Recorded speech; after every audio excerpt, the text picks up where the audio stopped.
Welcome to Animal Justice's April panel, From Animal Farmers to Animal Advocates. I'm Kimberly Carroll, and I will be your host tonight.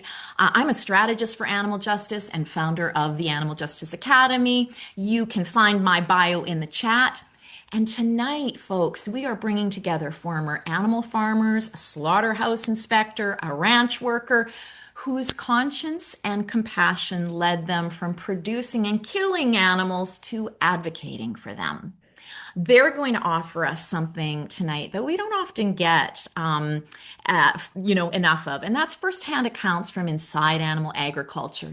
What they saw, what it was like for them, what sparked this change of heart, and what challenge, this change of heart that challenged their livelihood, their identity, even their community belonging. But before we dive in, just in the spirit of social justice for all, we want to take a moment to acknowledge the Indigenous peoples of all lands throughout the world that we find ourselves on. In Canada, we especially acknowledge the ancestral and unceded territory of the Inuit, Métis, and First Nations people, the first humans who called this land home. And of course, we dedicate this evening to the billions of animals suffering around the world at this very moment in places like factory farms and laboratories and fishing vessels and puppy mills and fur farms. So thank you all for being here and for having your hearts here with us. All right, I'm excited for you to get to know our panelists for this evening. You can spotlight them as I go, Kirsten. We're going to start with Jennifer Barrett, who is a former chicken farmer and a cattle rancher from Southwest Arkansas, whose life and perspective have been shaped by years of living and working closely with the land, animals, and the realities of farm life. Her transformation was first sparked by the profound health benefits she and her husband experienced after adopting a whole food plant-based diet, which then opened the door to deeper reflection on compassion, change, and what it means to live in greater alignment with her values. Jennifer, welcome, darling. Thank you. Thank you so much for having me. And It, this is Jennifer's first panel. We're so happy to have it you. And is. It she's a little is. nervous, but we're going to take good care of her. I am. But seeing that screen fill in with all those people and hearing all the places that they're from, that was so beautiful. I'm Yeah, so honored to be here. Thank it you. is a beautiful gathering. Thank you, Jennifer. Next up, we have Renee King Sonnen, founder and executive director of Rowdy Girl Sanctuary. Renee has been at the forefront of animal rights activism internationally ever since she and her husband went from being cattle ranchers to vegans and turned their Texas ranch into a haven for farmed animals. Once they did that, their story went viral on CBS Evening News back in 2016, which gained Rowdy Girl an international following and fan base. And Renee hasn't stopped since. She's had a major documentary come out, which is on Apple TV, and we'll put that in the chat. She's got a new book under her belt called Rowdy Girl, folks. Renee, thank you for being here, my dear. It's so good to see you. Always an honor. Good to see you again. Yay. And did I say joining from Texas? Okay, I'm in good. Texas. I'll be in Toronto next month. Yes, you're coming for Ava. You're coming to my city. Yay. Not the town I was born in, but the city I live in. Yay. I'm so glad to see you there, Renee. David Magna is a former Canadian slaughterhouse inspector turned animal rights advocate and organizer.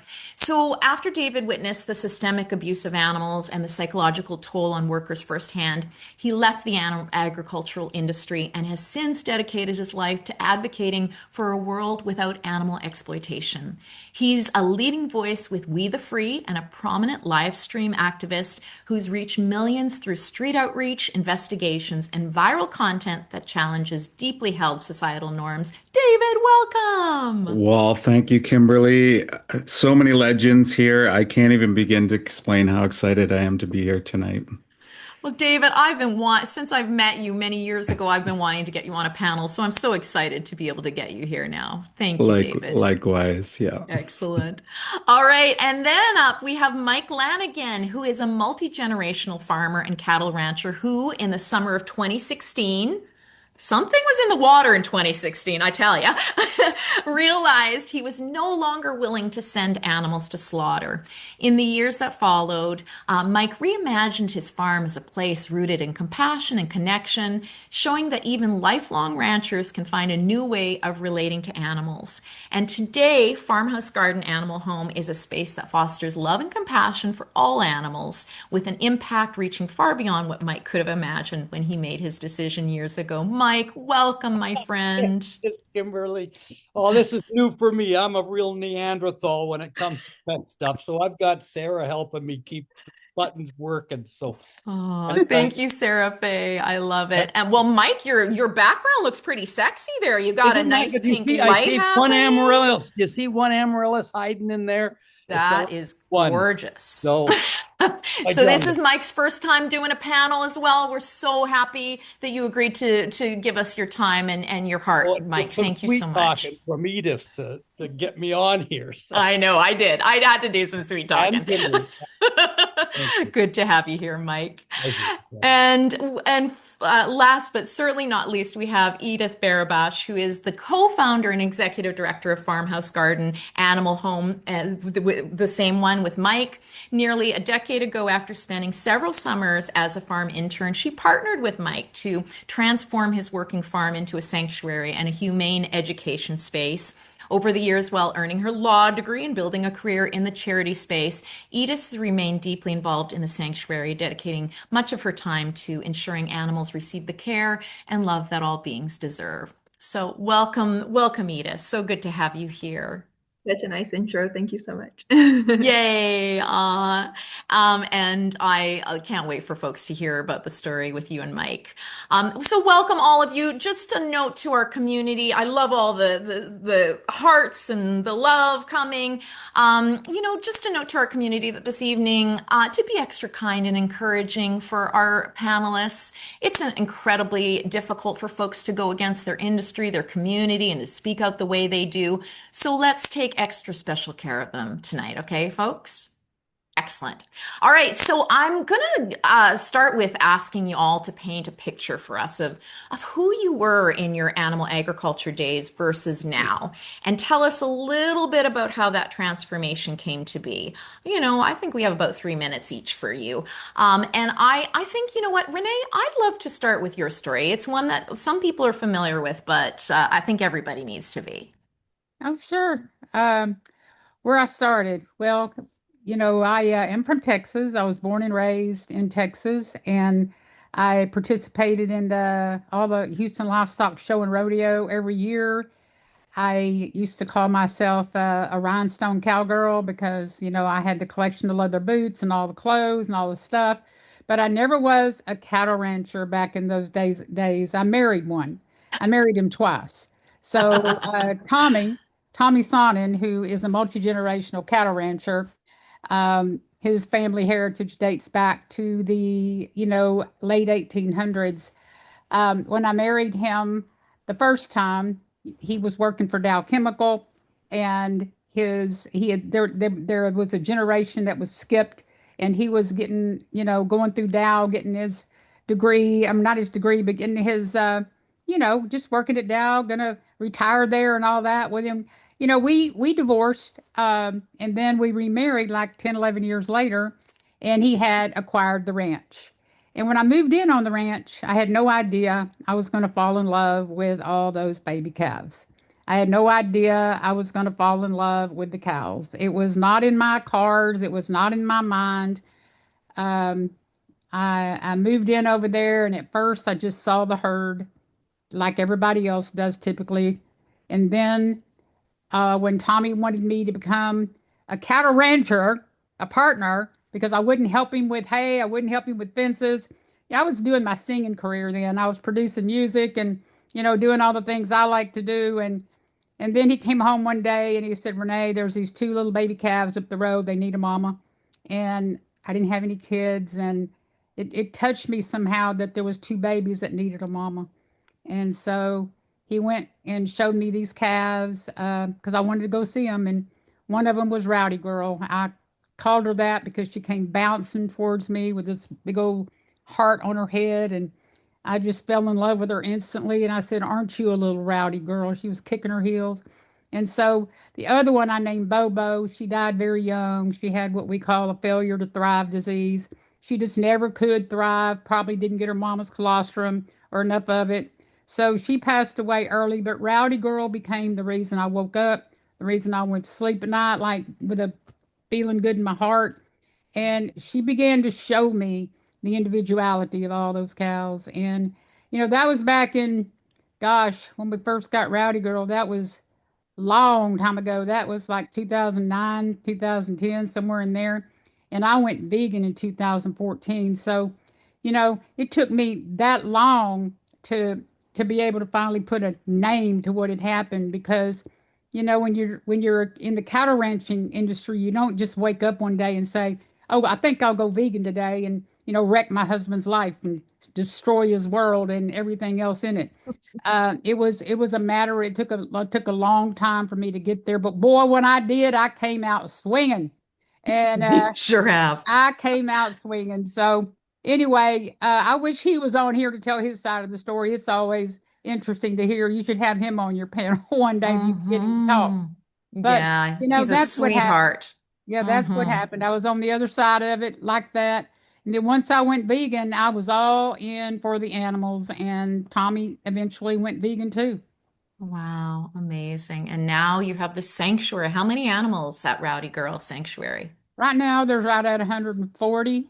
Yeah, right at Wow, 140. We have 147 acres here and a lease adjacent to the property. amazing. Oh, Renee, thank you so much for getting us started. Jennifer, tell us a little bit about you and your animal ag days. It's not easy being a chicken farmer. No, no, it's Mm. not. We moved to this farm when I was 14. Until then, my dad he worked in the oil field. And so I had lived in suburbia. And we moved to the farm when I was 14 and got to peel back the curtain behind animal ag. The only thing I knew about chickens was, you get them in chicken nuggets at McDonald's. But then coming here to the farm and seeing the operation, we were all really excited about it. It was my dream from a little girl to live on a farm because I loved animals and and I just loved nature. Always just been a nature girl. And I even wrote a letter when I was a little girl saying that I wanted to live on a farm. And when we moved to the farm, my mom had it on the refrigerator, and my dad would say, like, "Well, you got your dang wish, didn't you?" And it was just a dream come true to be here. But it came with the chicken operation, and we worked it as a family. Um, it was it was very much like coming home when we moved to this community because we had lived so many different places, and this small town rural community just accepted us, and you know and then got to know what goes on in the chicken houses, when everything from the first time we got baby chickens and seeing them how they come in on buses, what they used to back in the day, and crates, and they get dumped in the floors. And then every day you have to go in and pick up the dead chickens, and it's a really long. I mean, I would have to go way more than 3 minutes to tell you about it, but Yeah, no, we'll revisit more of those details in a sec. Yeah. so um but then I married Rodney when I graduated from high school. Moved here 87, married Rodney in 91, moved off to Huntsville, Texas, and then we moved back here in 1999. Me and Rodney did, and took the farm over from my parents. And because we loved it. That's the lifestyle we wanted. We wanted the lifestyle. And so just threw ourselves into it. It was, daily picking up dead chickens. Rodney he's like, I call him kind of Rain Man. He's OCD. He's the best chicken farmer ever. And we loved it. We loved our lives here. And then in 2016, it's another long story. after Rodney had been diagnosed with ulcerative colitis, I started trying to look for ways to get healthier because the doctors were just saying, here's some prescriptions and, and we couldn't afford it. And so I started looking for natural remedies, and we started adding more veggies in our diet, started cutting out processed foods. I started doing Beachbody workouts and doing their programs. And one of them was a 3-week program where you ate plant-based for 3 weeks. And that's when everything went sideways for me. And because I felt so amazing, I was like, it was amazing how good I felt. And so that was what kind of shifted everything for us. And then we kept working in the chicken houses, kept selling calves, but just knowing, because Rodney did it with me. Rodney has done all of this beside me. And it was really hard to know what to do. But then, Yeah, because all of a sudden, I imagine, Jennifer, you're like, wait a second, we don't actually need to eat these animals to feel okay. So that Yes, kind of changed because things. it's this normal, necessary thing. Yeah. I mean, Yeah. 98% of the world, they're not vegan. Mhm. And it's a normal, necessary thing. And so having that just foundational belief pulled out from underneath me, it was really hard. But I wrote a letter to my friend Kathy Freston. She's my friend now. But back then I did not know her. I just followed her on Instagram and knew her from seeing her on Oprah. And she got us hooked up with some people. It's a really long story. It's a really long, complicated story. But we quit raising chickens. Our last batch of chickens went out September 2018. We stopped raising breeding cows that same year. And it's been a whirlwind of a lot. It's been a lot. Change. It's been a lot of change. It's been a lot of change. Yes. Yeah, absolutely. Yeah, so it's a big shift, Jennifer, and Holy crap. yeah, yeah. And I want to hear all about it, but thank you for sort of laying the groundwork here so we know sort of, we know the lay of the land for you. Okay. Thank you so much. Mike, tell us about where the transition happened for you. Well, another long story, and I'm going to keep it less than 3 minutes. Kimberly, is this is my family farm. So we moved here in the early 60s. I left it for 25 years to finish university and worked in forestry for a long while, and then had the call to come back and be a farmer. I needed a new challenge. And a true blue mixed farm. We did everything. We had 29 acres of organic vegetables. We had 8 cows, their offspring, a farm-raised bull. We raised chickens and turkeys and pigs, and we did it all. Sold it every Saturday. We had a market year-round for 29 and plus years, and that was the mainstay. We did everything. We still have 1 cow left that we milked every morning. I used to make cheese and butter, and we still have the old girl. She's about 24 now. That's Red Eye for any of those in the know. And now we have 23 big fat old cows. And they're out there in the spring mud right now. I feel a little bad because Sarah was out there trying to bed them today. We have a nice herd of volunteers come and help us, and she was out trying to give them a nice bed, and her boots are still there, and she went into her second pair of pants tonight. So so she's brought a little aroma with her from the barn. So it's funny. I mean, I heard Renee speaking about it's the young ones that change us. I just about brought to tears thinking of hearing Renee's story, because it was a young one that turned us, and it was the same kind of thing. It was there was this one premature calf that was born way early. It was smaller than my son's Newfoundland puppy.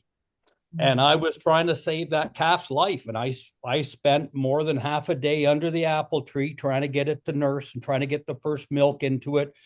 Mama wasn't cooperating too well. And it was just that time where I just was talking to it and remembering all of the really good farmers that I had known throughout my life and how they worked hard to save the suckies. And old guy that worked for my dad when he was 90, Wilfred Fletcher, he just worked so hard on my dad's calves to keep them going. And I thought of all these wonderful people that had so much love and they would care so greatly for their suckies.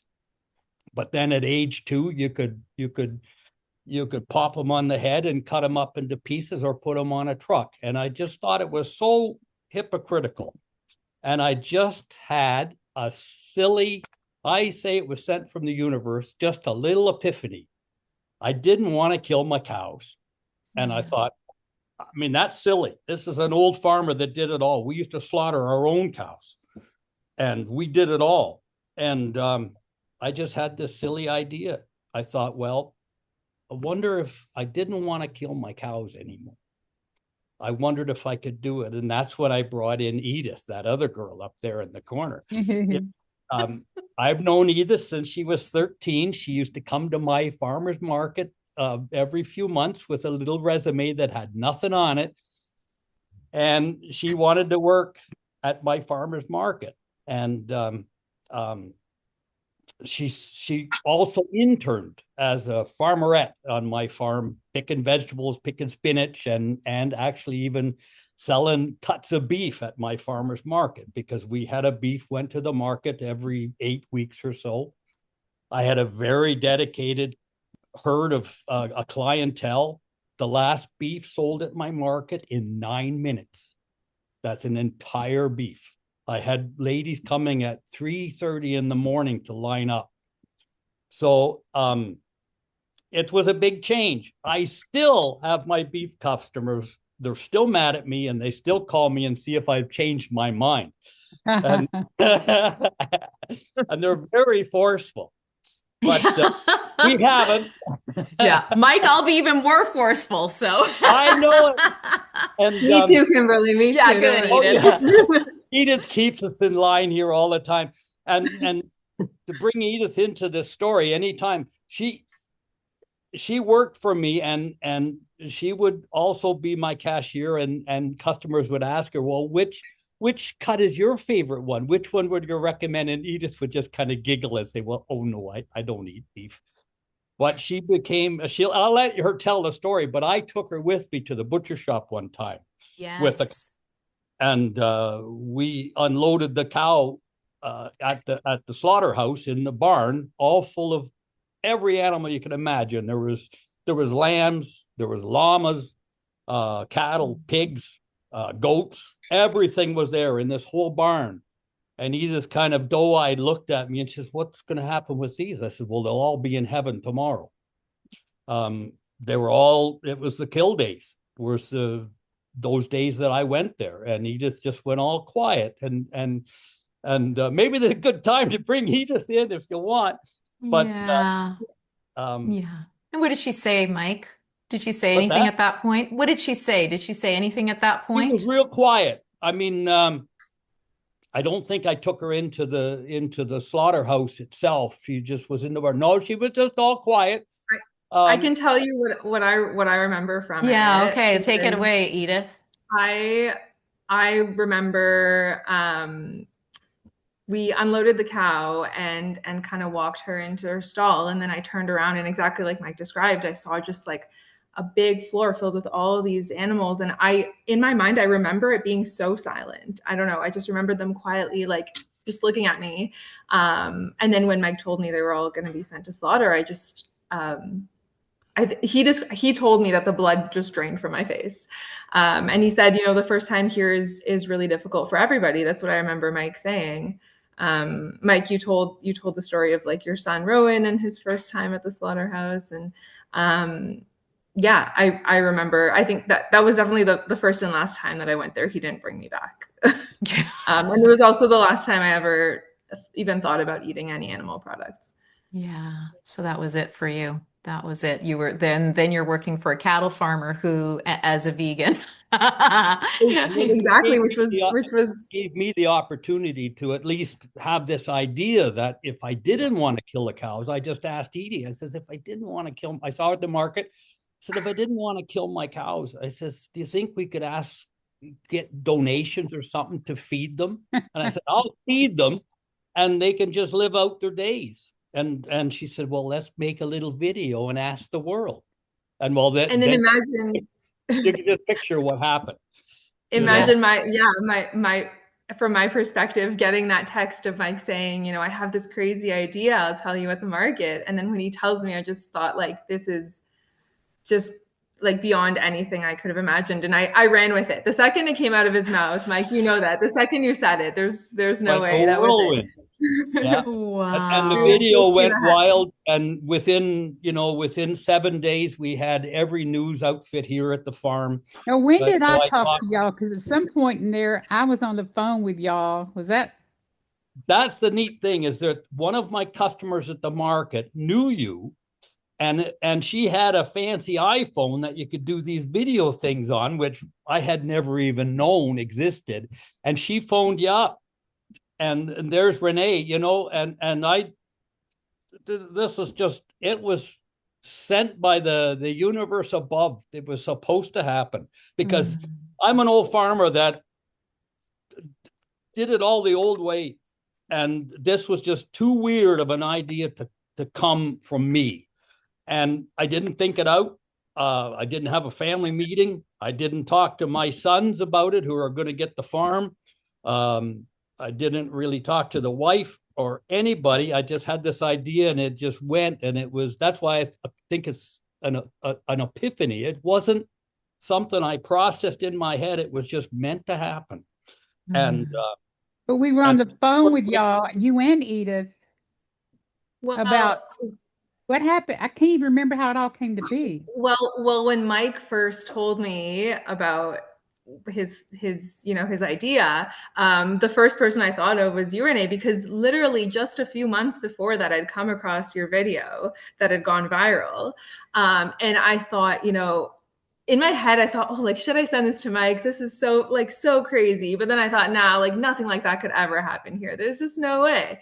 And then, so when it actually did happen, you were the first person I thought of, and I sent you a message, and you were amazing. You got on the phone with me right away, and I remember you telling me, it's gonna be a roller coaster, and you're gonna have to ride that roller coaster. And that's exactly what it was. There was ups and downs, but it was amazing. It really was meant to be. And then Mike Mm. got on the line, and it was just so awesome. yeah, Yeah. it's just too wild. That's why I think it was supposed to happen. Even Yeah. with all the ups and downs and the malarkey we had to go through and the anguish, there was years of adjustment and anguish that we had to participate in.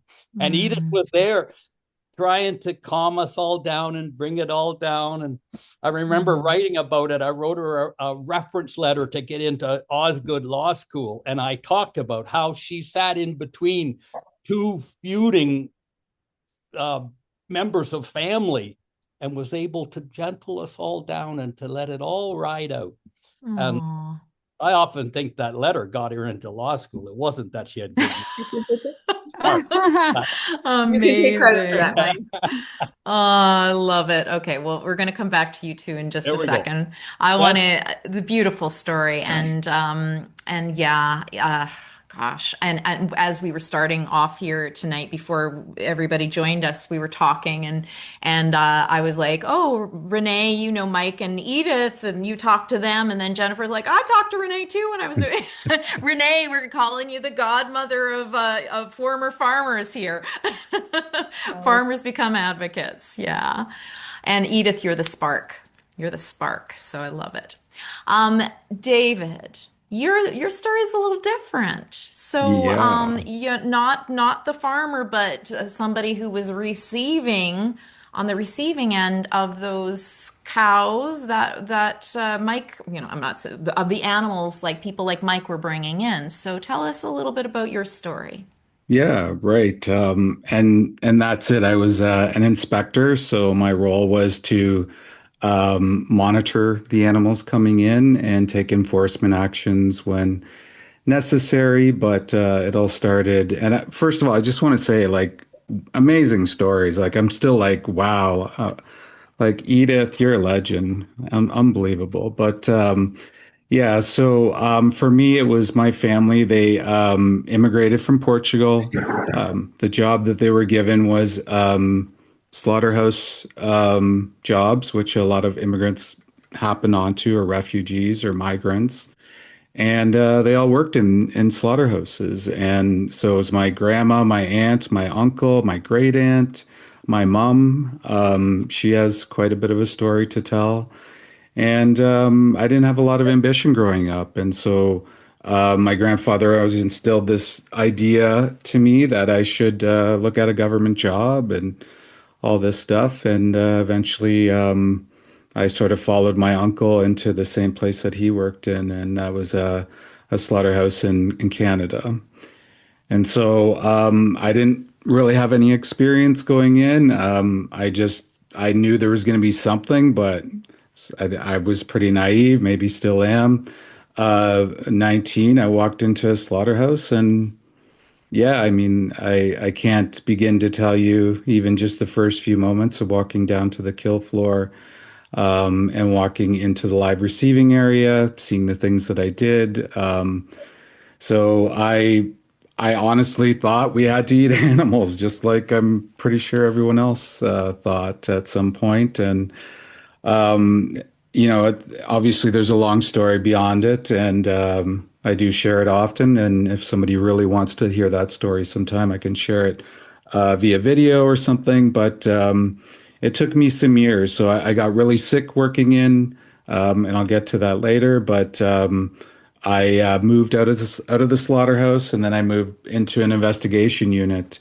And so these are the cases of what you would call, I guess, criminal, maybe potentially, if it had gone to court. Maybe the government would go after these companies.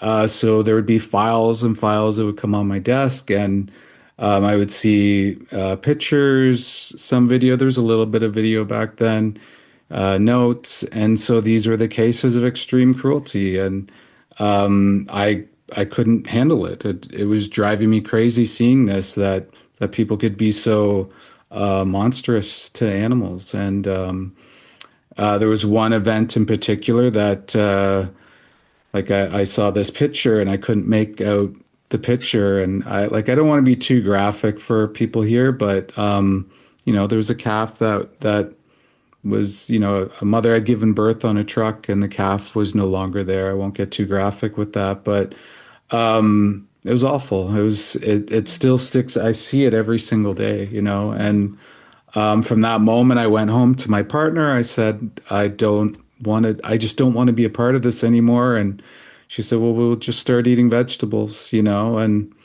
that's all I knew what it was. I didn't know what veganism was. I didn't know that there was a philosophy behind it. I never in a million years thought I would be speaking on a panel to, a bunch of legends. And I didn't, it took me a lot of years to get here. It took me a long time to get here just because of fear about, speaking out in public, about how I would be received. I was worried I'd get attacked, and for some times you kind of do as an activist, you get a little bit of that, but yeah, it was a no-brainer after I learned what veganism was, and I knew I had this story to tell, and yeah, that's why I'm here today, and I will not stop until this is over. So Oh, David, yeah. such a beautiful, heartbreaking but beautiful story. Thank you so much for being open and not only changing, but just going for it. Yeah. David is just a dedicated activist, and it's just been beautiful to see your work. Oh, you wonderful people. Okay, so I wanna get a little bit more into the animals. We touched on them, but What do you think people should know about farmed animals, about chickens, about cows, about pigs, ducks, goats, any other animals who are raised for food? What might you share that might change people's mind about eating them? And Well, and Edith, I think I'd like to. Oh, sorry, did somebody was I was going to say Edith? Let's start with you. Yeah, I'll share what surprised me the most Yeah. because I had never interacted too much with cows. I did a little bit when I was an intern, but not like in the way that we do as a sanctuary. But what surprised me most is that cows are amazing mothers. And I thought that really touched something within me. I remember when I first came to film Mike when he had his whole epiphany and we filmed a video about what he was doing. There was that calf Hope who had just been born. And one of the first things Mike said was, "Oh, be careful, don't get too close to her because the whole herd is protecting her, not just her mom." So just the idea that cows are so nurturing, they really look out for each other, and they're such good moms. We've had cows at the farm who have like adopted other calves and let them drink their milk and will take care of them when they don't have a mother. So I thought that was really beautiful. And when I share that with people, like when they come for tours and they get to witness that, like the bond between a mother and her calf, that really speaks to them. So I think it's really powerful, something that I didn't know before. And yeah, Mike showed me that. So. That's beautiful. And I think one of the things that people don't get a lot is in the dairy industry, that is one of the bonds that get broken really early on. The calves are taken from their mothers almost immediately after birth, and that's definitely what turned me vegan. Is seeing that. That was the moment that I turned. Was seeing that baby get torn away and that mother just bellowing. So thank you, Edith, for bringing that to our attention about what amazing mothers cows are. Jennifer, what's something that you'd like people to know about animals that are farmed? Well, we ran cow calf for decades. My papa did it when I was little, and then my dad, did cow calf, and then me and Rodney. And of course, they're good mothers. I mean, that's the kind of cow you want. Is one when you're in cow calf, you want a mama that's going to raise a good baby. Mhm. And And that's when you're raising them for beef, so it's a different yes, situation there. Yeah. yes, you raise them up to weaning weight, and then you Mhm. send them, and you hope the prices are good and that the Yeah. calves grow off good and all things work. And so, but of course, they're good mothers, and we used to see that as like a good thing for business. Mm. And being in it for so long on that end of it, and they're like, cogs or widgets in this system. Like Renee said, they're just the herd out in the field. They're not individuals. They had numbers in their ears. And so then after we made our switch and we went vegan and we stopped breeding, it was a situation where we had already bred. Now, all the mamas had been bred because we were getting ready we had overstocked the pastures. We were getting ready to make a lot of money and rebuild our herd. We had just bought into all new stock. So all these mothers were bred before we went vegan. So I got to be with them while they were giving birth with this heart of, I'm not touching this. I'm not interfering in any of this, and to witness it for what it genuinely is. And they're so highly intelligent, and they're so emotionally maternal. They just have these maternal energy instincts, and to really just witness that fully for myself, it was like I knew it all along. And even my mamaw, generations back, I remember her saying, I just hate hearing those mamas cry for their babies. I just hate hearing it. but it was just part of it. It just, I mean, you know, you're in it for the business part. It's, we're not keeping them for pets. It's, and so and also with the chickens, you know, you're talking 25,000 chickens in one building. And so there's no individuals. Yeah. And whenever, after we went vegan, we had some yard birds, and some of the mamas laid eggs and hatched them unbeknownst to us. And to watch that play out naturally for me, for them to show their babies how to eat, show them how to find food, hover over them, you know, cover them with their wings, nurture them like that. I mean, you talk about healing for me, because it was like, if I don't touch it and mess with it, if it's not in the industry, if it's not being manipulated, then this is what is beautiful. This is how it really is. And they're not just widgets on a conveyor belt in crates and then dumped in the floor, and then, you know, feed conversion you know, and all of that. There actually are individuals, and Yeah. Mm. Yeah, I think people really don't get chickens, you know, like it's really hard to get, like when we do campaigns around chickens, it's hard to get people to care. But, you know, for me, the first time I heard that, you know, when little chicks are in their eggs still, the mama will cluck softly to sing to them, and they'll actually chirp back from the egg. You know, mhm. and also chickens will fight to the death.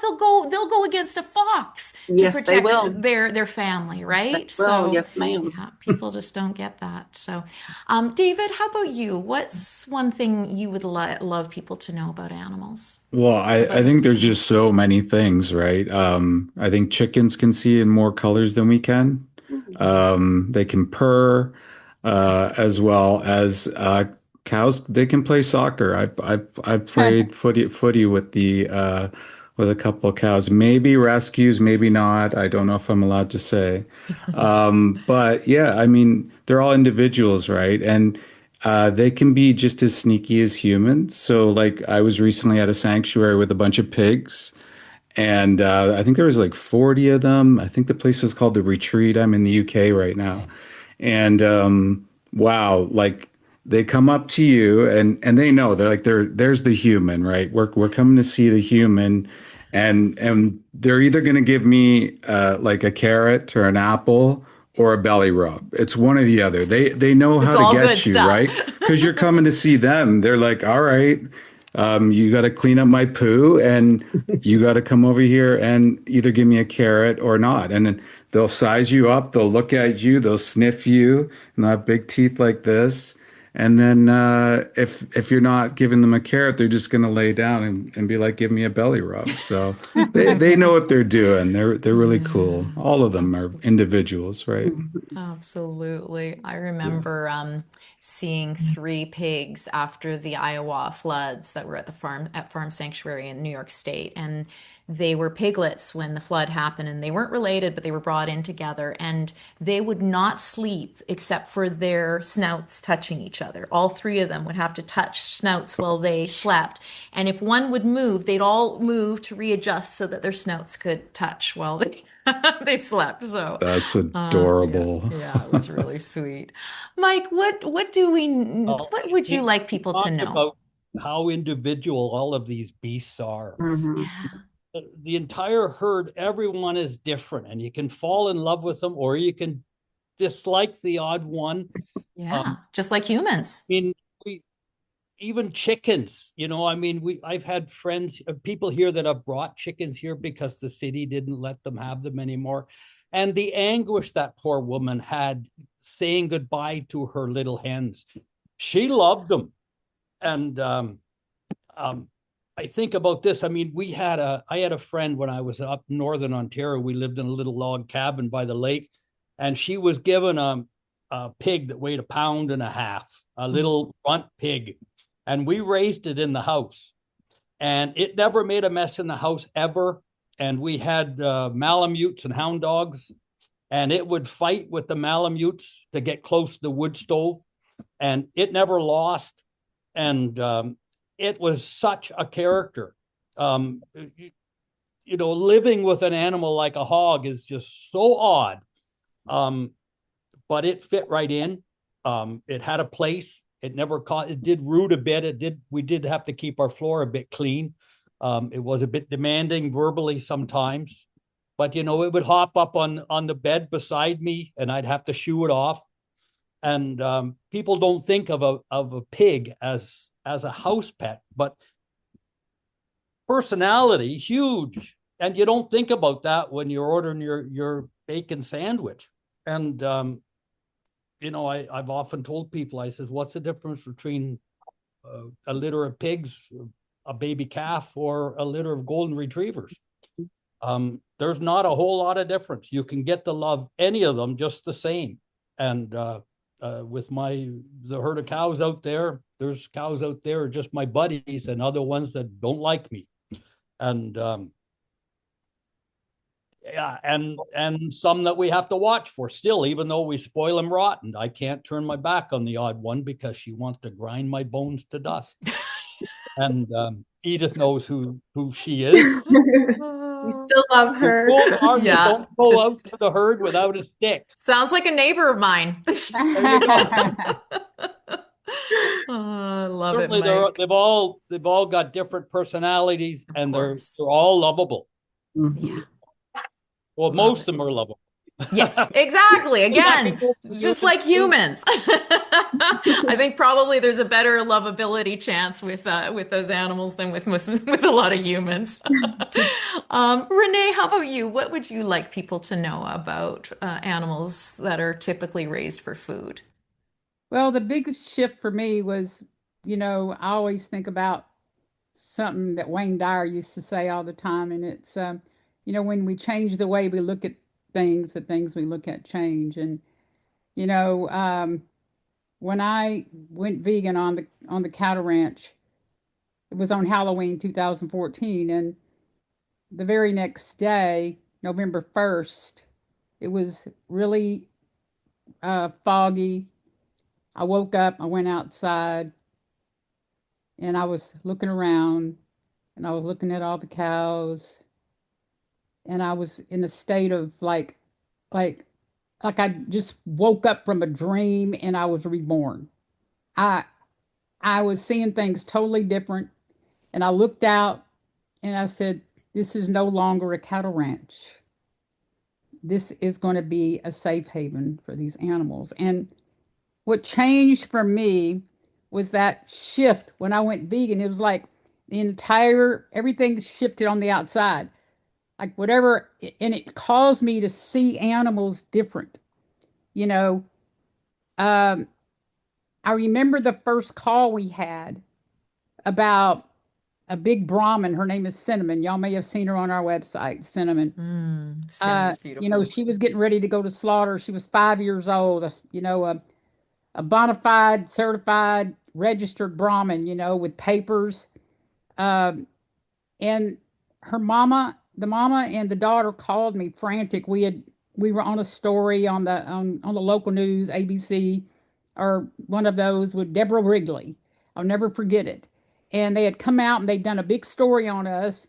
And this mama and daughter of this Brahmin breeder, saw us on TV and called us crying frantically, which I don't know how many calls I've had like that. My daddy's fixing to send, Cinnamon to the slaughterhouse. She's only 5. And, I love her, da da da. Can y'all help? Can you take her? Well, one thing led to another. And that cow was at our house. I don't know if it was that day or the next day, but she was there. And that cow, when she came off that trailer, big tears. That, people always want to say cows don't cry. Oh, yes, they do. I've seen it with my eyes. These babies crying, mama's crying. It's horrible to witness, true tears, true agony, true grief, true guttural, like unbelievable grief when mamas lose their babies, just like you would if you had your children stolen from you. And when that cow got off that trailer, it was like spiritually, it changed the entire ground. Something about cinnamon was so and is, and these animals, I think cows in and by and of themselves, they're very spiritual. There is something deeply spiritual about cows. You could you can go and hug cinnamon or any of these other ones, lay your chest on them, and it's like they will take your pain, and you can feel it leave you. And I'm not just saying this like making this shit up. Sorry if I shouldn't say a cuss word, but We swear all the time. Don't worry. this is true. And I can tell you so many stories like this with the cows. With a turkey named Seely, she lived to be 11 years old.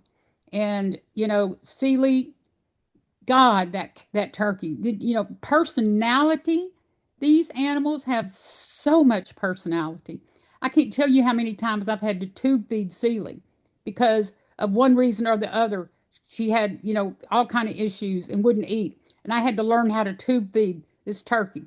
Uh, you know, and God, just her personhood, the way she liked to be with you, to be in the room. If she didn't like something, by God, she would grab your bracelet and pull it right off, and the beads would go everywhere.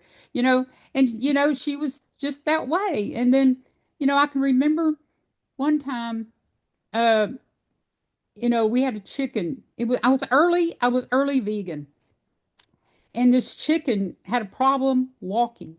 She was limping. And I used to be a massage therapist a long time ago. And so instinctively, I picked her up. Her name was Dixie Chick. And I picked her up and I started massaging her little leg. Like the leg that you would eat if it was a drumstick, that part of the leg. I started massaging her little leg. And I, I, I started like welling up inside with so much grief. And I remember just crying out loud while I was massaging her because for the first time I realized when I was massaging her leg that's I used to eat them legs without Mm. even thinking twice about it. And I can tell you story after story. You got to the only way to know it though is to see it different. Unless you see things different, you never see things different. Right. You know? Yeah. Yeah. Yeah. So Mm. Renee, oh my God, that just really hit me in the heart when I think about all those animals I ate for so many years. yeah. We spend our lives trying to make it up to them. Folks, just a little side note. I really I want you to listen, in this panel for what I like to call back pocket anecdotes to use in your own activism. Not all of you have been able to be on a farm, and many of us don't have access to a slaughterhouse. But sharing the accounts of farmers and ag workers that you've heard from firsthand can just be so valuable in your advocacy. So just really listen to those stories that resonate with you. Really take note of them and keep them in your back pocket. And say, oh, I remember this ex rancher named Renee and the story she told, and you can share that. So, folks, I know a lot of you ran smaller farms, but factory farms produce 99% of the meat, dairy, and eggs in North America. What would you say are some of the aspects of standard farming right now and slaughter practices in this more industrialized animal ag system? It's very different than the ag system of our grandparents. And what do you think would shock or upset the general public that most people wouldn't know? Jennifer, let's start with you because I don't think a lot of people have a sense of what broiler chicken farming is like. And you had by the tens of thousands, and you were a pretty small farmer. So tell us a little bit about that.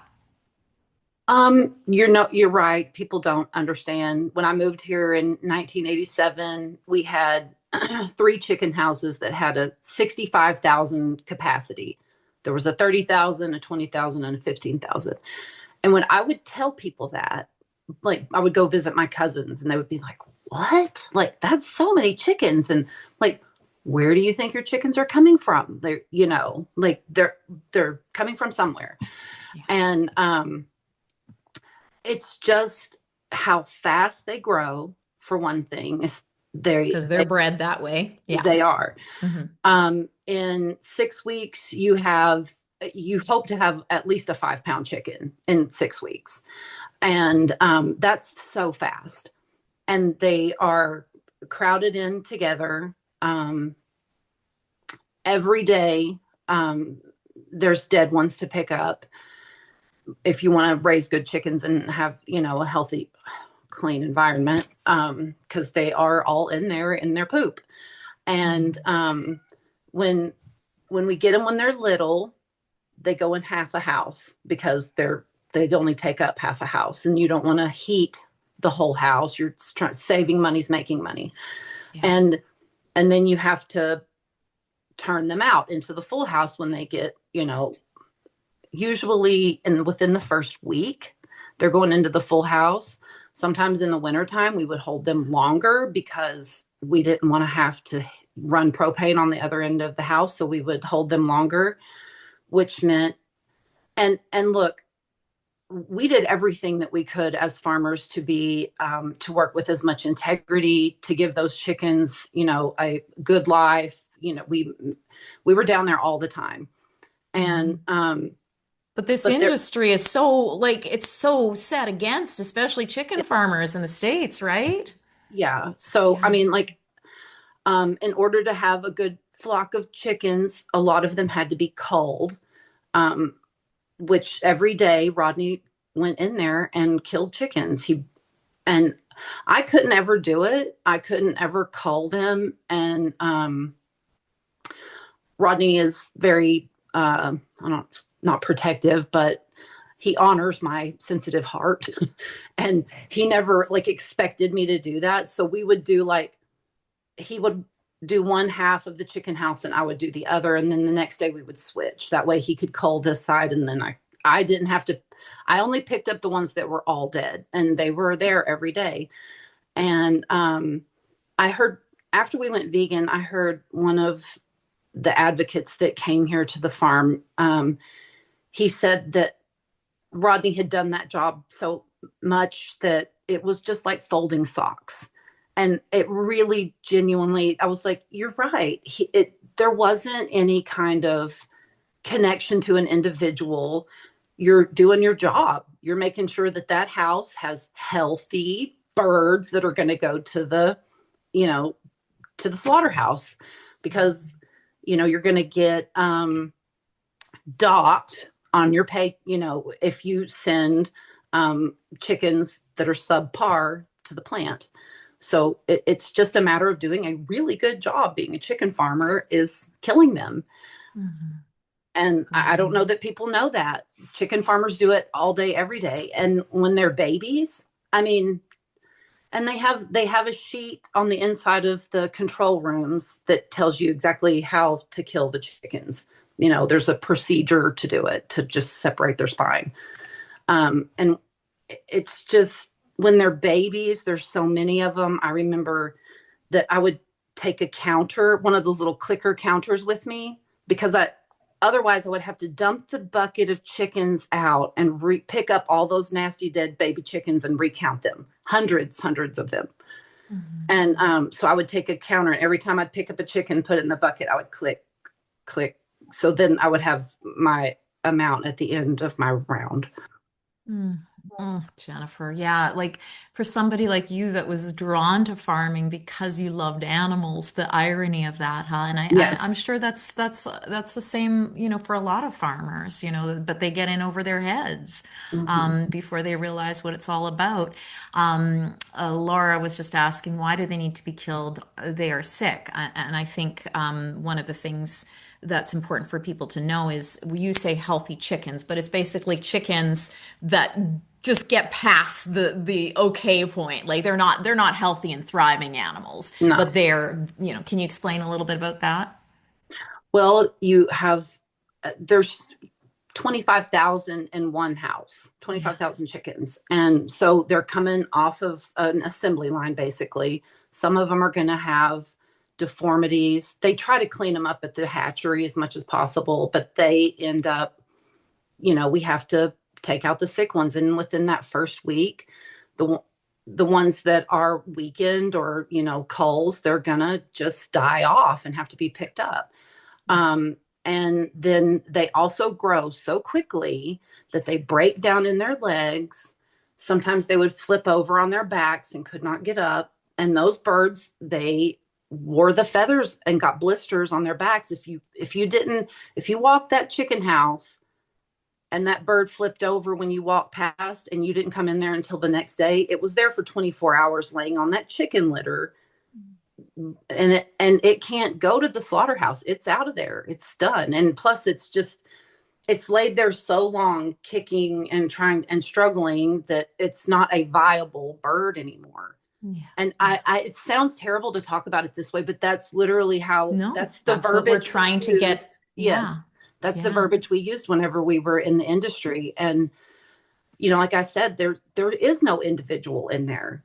They are all just, as a matter of fact, they make sure that no colored birds come to the farm from the hatchery, because if there is an individual, for one thing, the other birds might cannibalize it. But for another thing, they don't want the farmers like picking out an individual, because they know that it does something to our hearts to know that one bird is gone. Yeah. Wow, isn't that something? Yeah. And just to be clear, because sometimes this is used as an excuse in the industry. Oh, well, chickens, if you don't, do this, they'll cannibalize each other. They cannibalize each other because they're so confined Yes. that they got nowhere to go, and they go crazy. How any individual is going to go crazy in that kind of environment, right? So, Yes. oh, Jennifer, thank you so much for that. David, what do you want to share about like what in the slaughterhouse system would shock or upset the general public? I mean, there isn't a lot that wouldn't, but what do you want to share? We could literally go all night, right? If Right. we want to stick around for 3 hours, we could probably go through a lot. So one thing, like, I just want people to be clear of, like, my role as a government inspector, I think, was more or less a token position, just for import or export reasons. And just to make it so that the companies seem that they were doing, right by Canadians or whatever. There's also the pet food industry. A lot of people aren't aware that the so-called inedible products that go into like bins and stuff like that goes to rendering facilities, and that goes to your pet food. So I'd highly encourage people to really look into their pet food.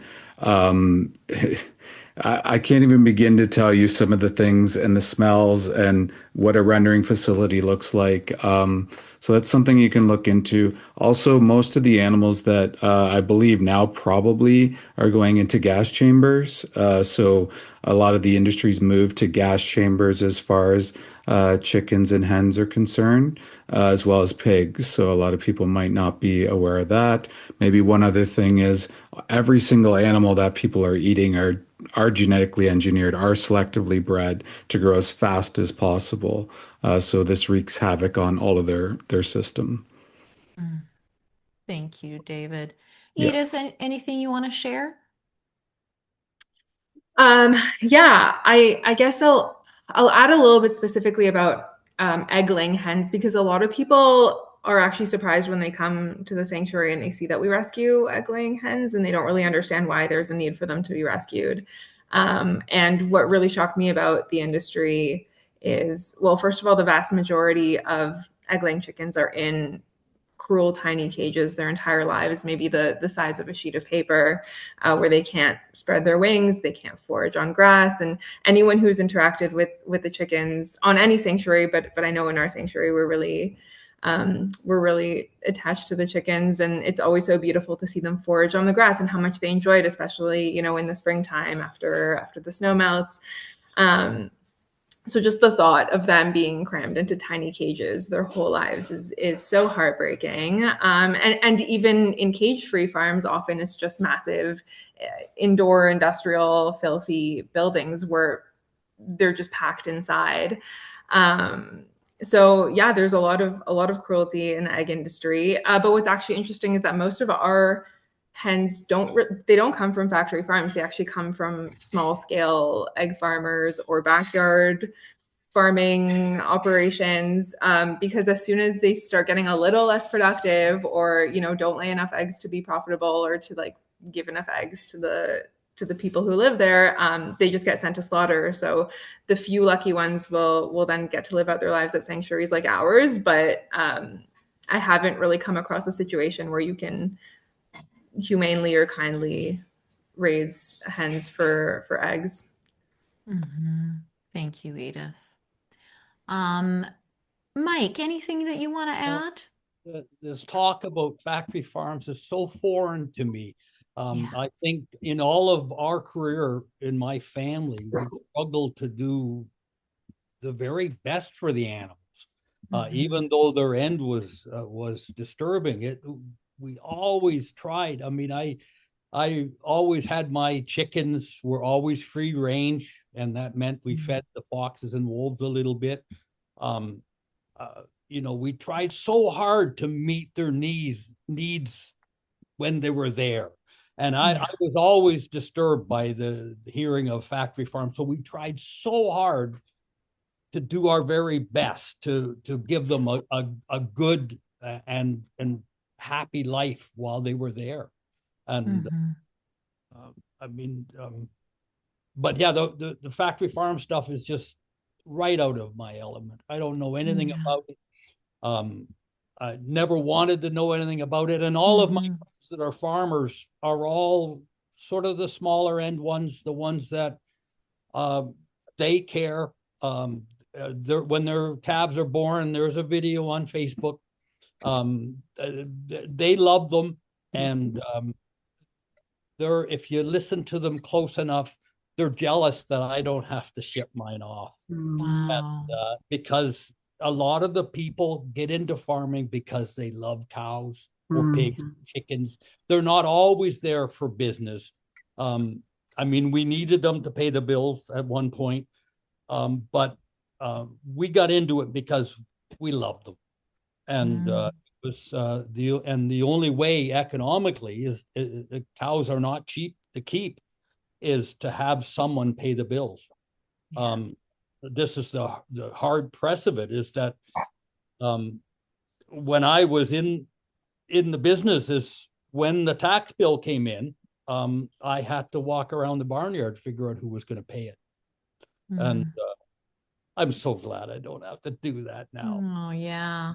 Well, and Mike and Renee might be able to relate to this too. I have quite a few farmers in my family, and I remember my cousin telling me, because he was mostly a grain farmer, but had 100 head of cattle, on the side, and he said, like I care so much for these cows, when I have them, like I really take care of them. And then I ship them off to a feedlot.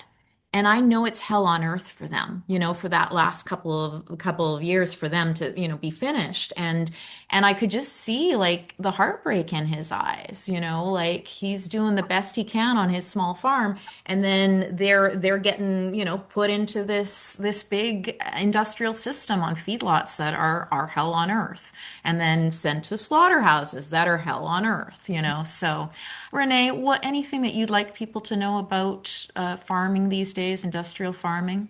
Yeah, it's again, it's that perception shift, when we say we love animals and we kill them, it's like, oh, I love animals, so I want to get into farming and kill animals and eat them. Oh, it's love. It's like once you start thinking about things like from that perspective, it ain't love. What we really love, and this is my point of view, is we love the land. We love our connection to the animals. And then what happens is we have to do the unthinkable that we don't want to do, because that is what we're taught is the right thing to do. So it's about belief systems. We live in belief systems that are totally screwed up and backwards. I talk about it all in my book, but more on that. But I'm just so grateful that when my husband used to say all the time, these cows only have one bad day, And I used to challenge him, and I used to say all the time, they have a whole lot more than one bad day. Every day that they have to live, where they have to risk, losing their children. And God help me, if when my mother hears me call a baby calf a child, she turns blue. That is not a child. That's a calf. It's a child. It's their children. And again, it's the way we look at things. So these slaughterhouses don't look at these animals like families. They're not a family to them, and so I see them as families. And you know, sale barns. I've said this over and over. I was interviewed on an op for something, on, I can't remember what news article it was. This undercover agent was going into sale barns, and if we could stop cows from going into sale barns, we would stop the industry as far as cows go. If there's no sale barns, if there's no auctions, if there's no buying and selling, but boy, let me tell you, that is the holy grail right there. You talk about factory farming. Well, where does the factory farming production of the units come from? Sale barns, where they're bought and sold, end up in feedlots, and then end up in the food supply. It is these, and it's, boy, you try to take down a sale barn, you'll be up against big time problems, because the tradition, the culture of these cattle ranchers, their loyalty goes so deep. The preachers hang out there. They hang out there and they have their hamburgers. They buy and sell animals, just like they did in the old days when, if you've seen Crawspiracy, you know all about it. That's the way they did. Animal agriculture today is the flip side of ritual slaughter back in Bible days. It is the same thing.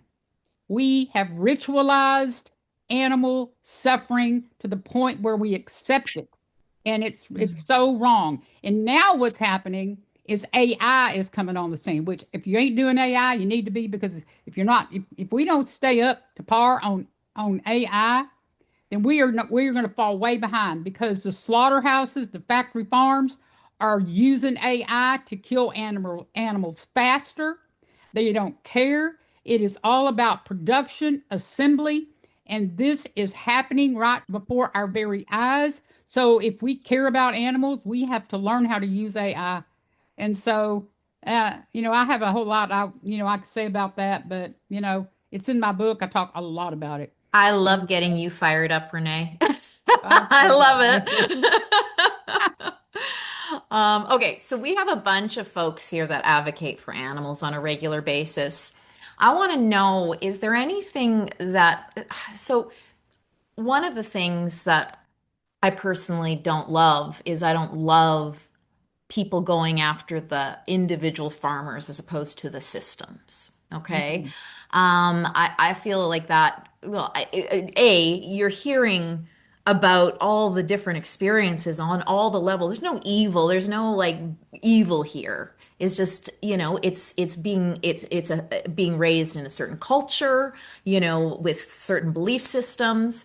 And so I just really want to get your input as to what should we keep in mind when it comes to our messaging around animal farmers, slaughterhouse workers, and, the animal ag industry. What are some things that you would like to see change? Like, David, let's maybe start with you, because there's a lot of villainizing that goes on with slaughterhouse workers, and most of those slaughterhouse workers are coming from some of society's most vulnerable populations. Yeah, it's a great topic, and I often go to slaughterhouses. I'm filming there. Oftentimes, I'm just trying to keep the focus on the animals.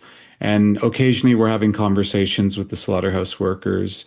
More recently, we've had a few actually cross the lines just by us vocalizing what's happening at these places, talking to the individuals. I think it's really a powerful way to advocate for the animals. But again, we have to look at our own selves, right? We weren't all vegan at one point. We weren't all in that position at one point. We were all in that position at one point to not know. And I think oftentimes people aren't aware that these workers are coming from sometimes really awful situations, war.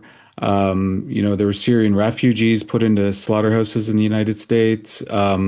There's immigrants, refugees. It's not like any child's dream to want to work in one of those places. And I think it's like, if we can plant a couple seeds here and there, I think you're going to get further. And if someone's going to come at you, then I guess maybe, you got to figure out what you want to do for that. But I think like there are like the low hanger fruit kind of thing where you can just talk to some people that just might like maybe some of the workers have never been on the kill floor. Maybe they've seen the animals go in and maybe they're not sure, right? Maybe they don't know the exact process. But if you're like, watch the Dominion movie, watch a documentary called Pignorant, or you throw out those little seeds, right? You're just trying to plant seeds. It's the same with farmers. I mean, I talk to farmers a lot. I do the live streams. I talk to them all the time. I always say, what if, what if, what if, plant that seed, make them think about it a little bit. Maybe it doesn't happen today. Maybe it doesn't happen a year from now, but 5 years from now, maybe they wake up one day. Thank you, David. Planting Yeah. the seed and the gentle talk. Yeah, tell us always about that, said that Mike. I hear the whisper in my ear, but I don't. If someone yells at me, I don't hear nothing. Mhm. And I think that's something to take from this is when I'm leaning over the fence talking to a neighbor, just nice and gentle, and they'll remember it. But when you have a hardcore confrontation, there's nothing gained from it. And I had a neighbor that had activists go onto his farm and spray paint his barn and cut his fences. And I actually met him at the feed store. We were both buying electric fence equipment. And he was buying it for the activists, and I was buying it to keep my cows out of a new field. And I didn't tell him what I did because he was a big tough guy and he was really angry. And but he didn't hear nothing that day. He's angry, and I don't think he's ever going to calm down. And he wasn't ever going to change his ways. He was going to fight. And I didn't see a lot of productivity in spray painting his barn and making that man really angry. But we're different, you know. Yeah, no, but you're right. Sometimes, I think it's important for us to know that when we're yelling and being aggressive with people, they're going to shut down like a bar at 2 a.m. Like there's no getting through to them at that point. So you're right, Mike. I think you've probably inspired a lot of people just by being an example. Yeah. If I can add one Yeah, Edith, please. small thing to that, I think what Mike does really well and what's really beautiful and unique about having a farm that turns into a sanctuary is that you can really bridge that gap between the two worlds. And someone like you, Renee, and Tommy, and like Mike, someone who's been on that side and understands, can have the conversation easily with both sides. And Mike, you always tell me this, how cool it is to speak to people, to speak to the hardcore animal rights activists, and then speak to the farmers, and be able to drop some truth to both sides and help both sides see each other's perspectives. And that's the only way that we're going to make a change and find common ground, is if we meet each other where we're at, and speak respectfully. So yeah, if I can just vouch for how well Mike does that. Renee, you actually have are involved or run a rancher advocacy program that helps other animal farmers take up plant farming. So what's that been like, and how do you communicate to those folks? Just again, for anybody around here that is dealing, directly with farmers, any advice? Oh gosh. Advice. Well, I will tell you that the Rancher Advocacy Program started, and thank you for asking me about that. It has evolved quite a bit. When I first started it back in 2000 and I don't know, late 16, I think we officially launched it in 2017. It was I launched it to because I wanted to transition hearts and minds, cattle ranchers' hearts and minds. never once did it occur to me that I wanted to, help farmers find another way to make a living. It was about because we figured out, Tommy and I, how to make a go of it. We became a nonprofit, and I started fundraising and started, getting members, and so our way of transitioning was, we became a nonprofit, and here we are 11 years later, still thriving, because we've, blessed, work our butt off. We transitioned our cattle ranch to a nonprofit sanctuary.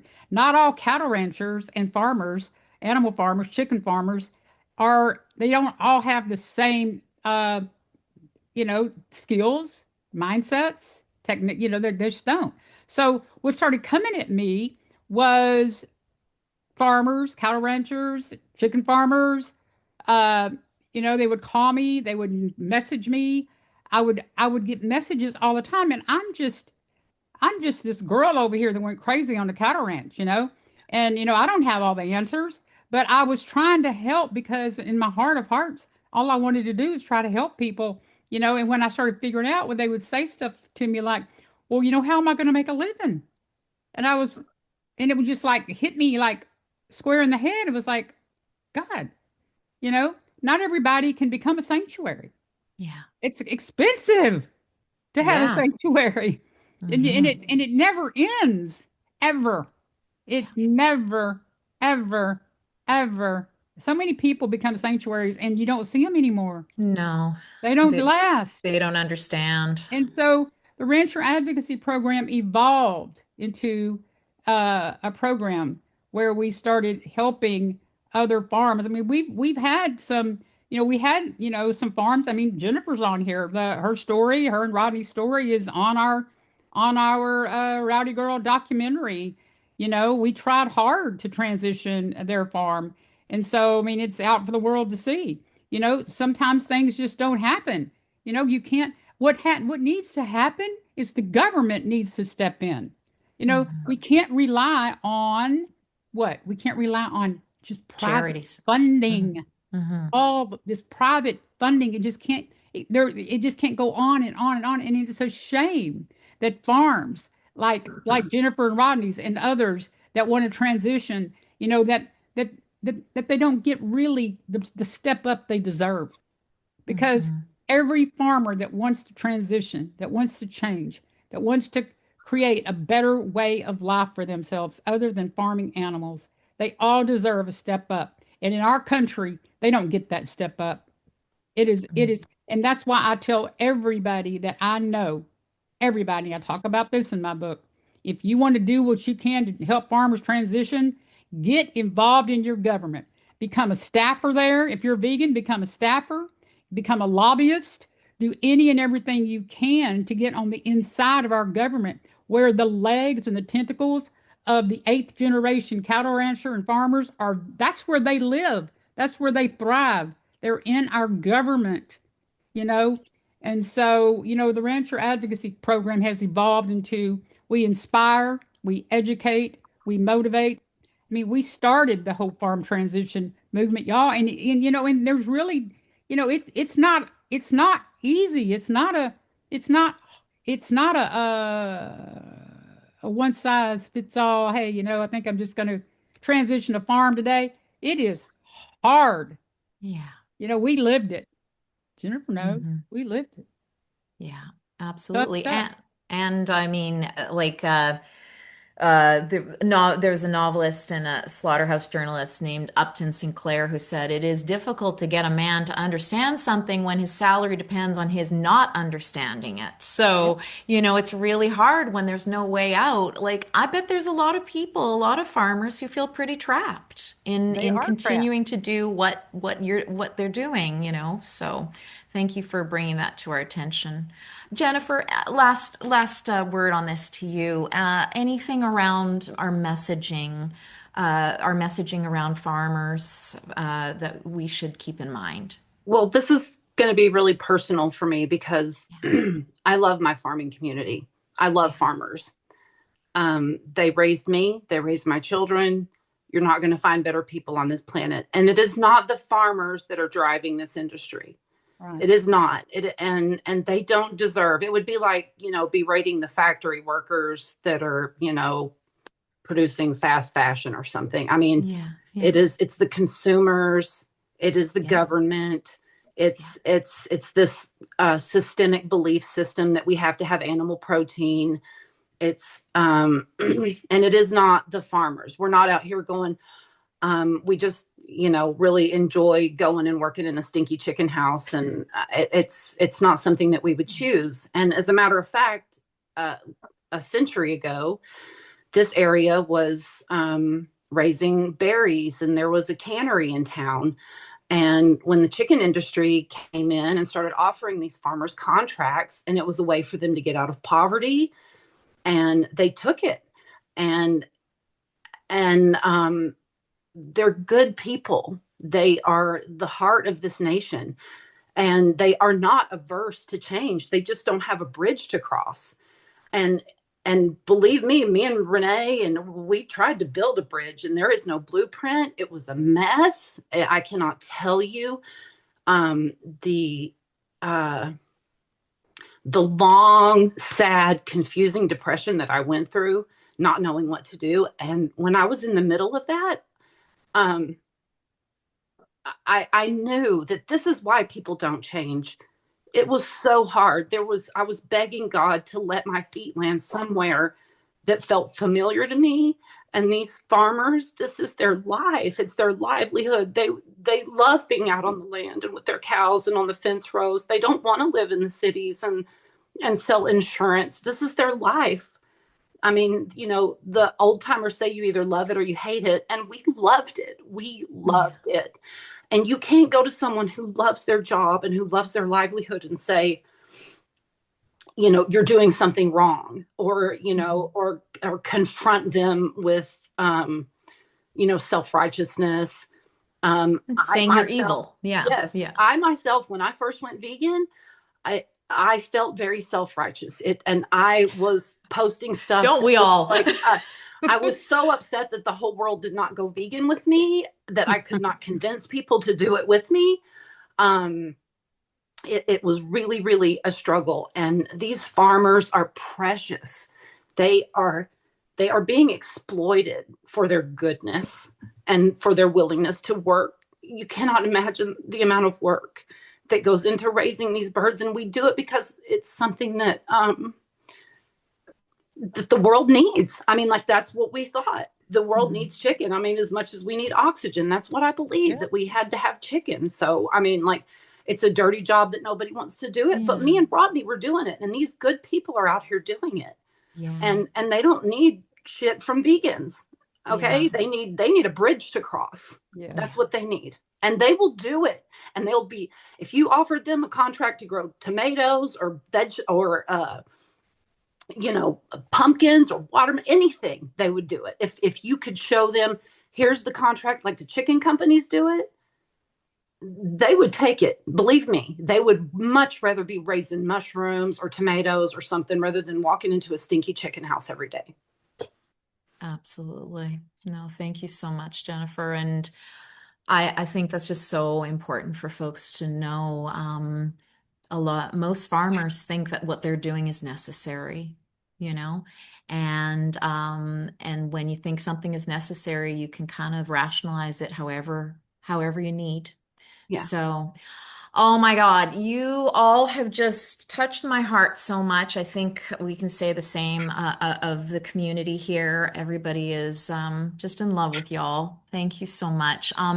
Before we wrap up, I just want to see we're going to just share how people can sort of follow you.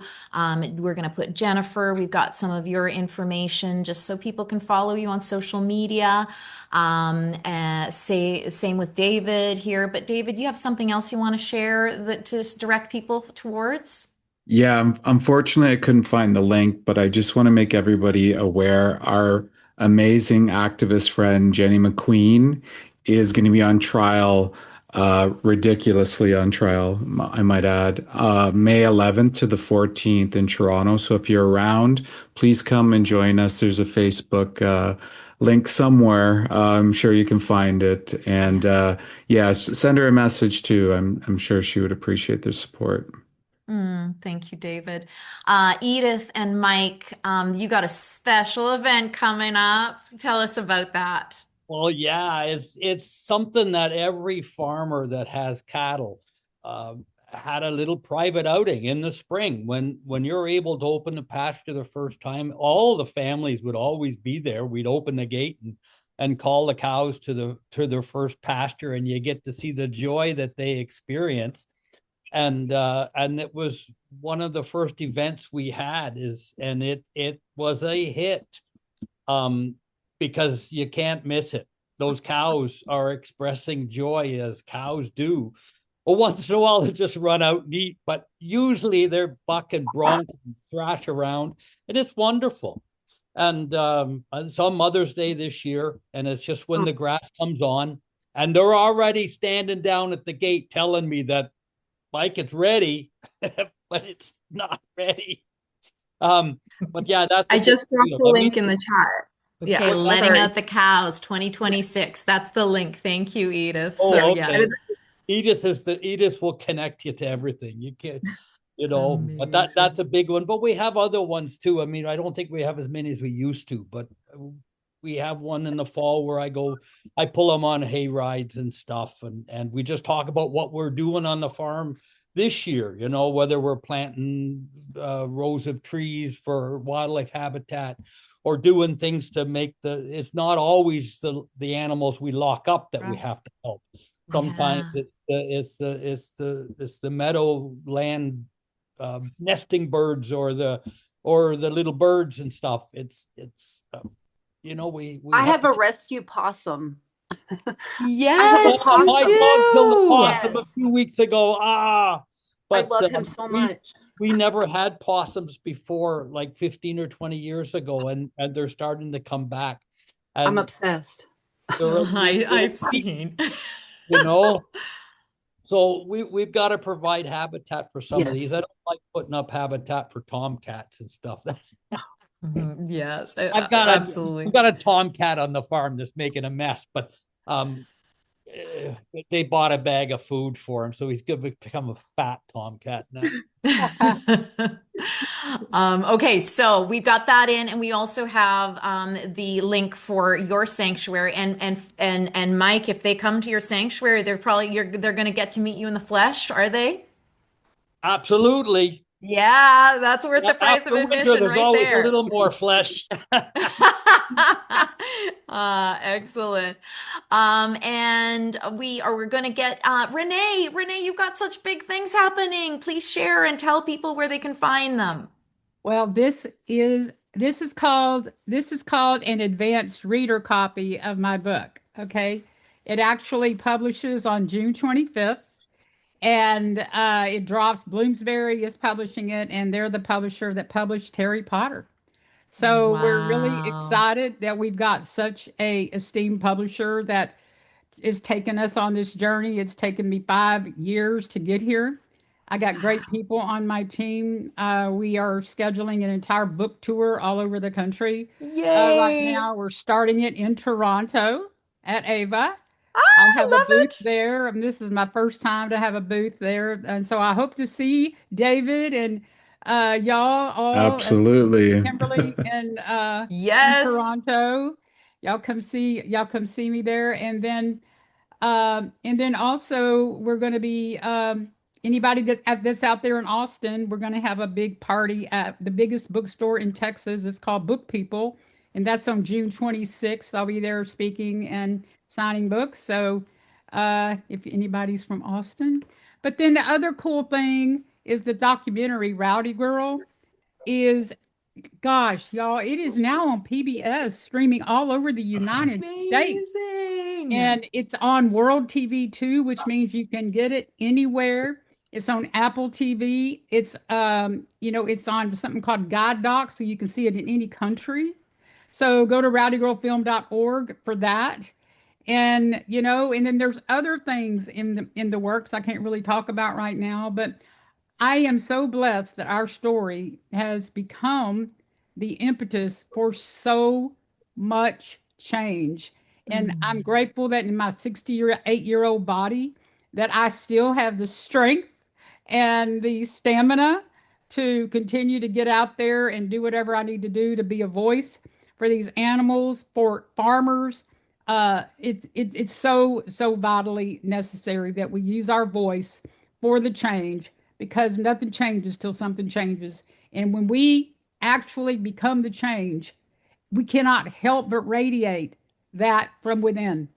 And nothing gets in my way, nothing stands in my way, because there is nothing in the way. Anything that I think is in the way is me.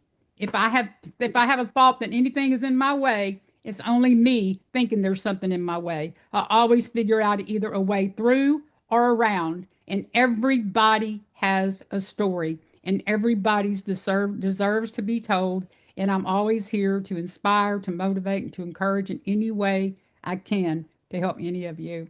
So thank Oh you. man, thank you, Renee. I want a little bit of Renee juice, to put into my veins, and Mike too. I want Mike, like you too. Man, I like, oh, the force is coming out of you. You're all, all incredible. We're gonna Okay. keep Renee. We're gonna keep Renee in Canada, I think. I know, I'd we're love not to letting her stay in go. Canada for a while, Not Dave. letting her go. Okay, so folks, before we say thank you, our final thank you to the panelists, I just, if you want more ways to get involved with animal justice, please subscribe to Animal Justice. We'll put the link in there. Please join our Animal Justice Action Team or enroll in the Animal Justice Academy.